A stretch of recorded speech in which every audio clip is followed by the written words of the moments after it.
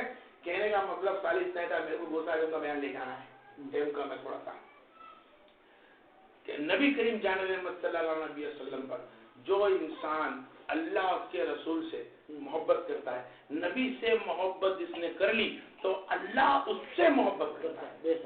اس سے اللہ کو معلوم پڑنے کی نہیں کہ اللہ تم مجھ سے محبت کرتا ہے، میں اللہ سے محبت کرتا ہوں. اس کو کہنے کی ضرورت نہیں ہے کہ میں اللہ سے محبت کرتا ہوں. کیا ہے اس کو کہنے کی ضرورت. اور قرآن پاک کی کئی حدیثوں کے اندر ہے اللہ فرماتا ہے تم میرے خاطر کرو، میرے خاطر کرو، میرے خاطر کرو کوئی بھی کام. لیکن فرماتا ہے محبت جب آتی ہے تو میرے محمد سے کرو. تم نے میرے محمد سے محبت کر لی تو میرے محبت کا انتظار مت کرو، کیونکہ اب میں تم سے محبت کرنے والا ہوں. اللہ خود ان سے محبت کرتا ہے جو اللہ کے نیک بندے ہوتے ہیں. کسی اللہ والے کی طاقت نہیں کہ ایک ولایت کا بوجھ اٹھا لے. ایک ولی پہ کوئی ولی کھڑا کر دیا جائے تو بہت بھاری پڑتا ہے. تو وہ نبی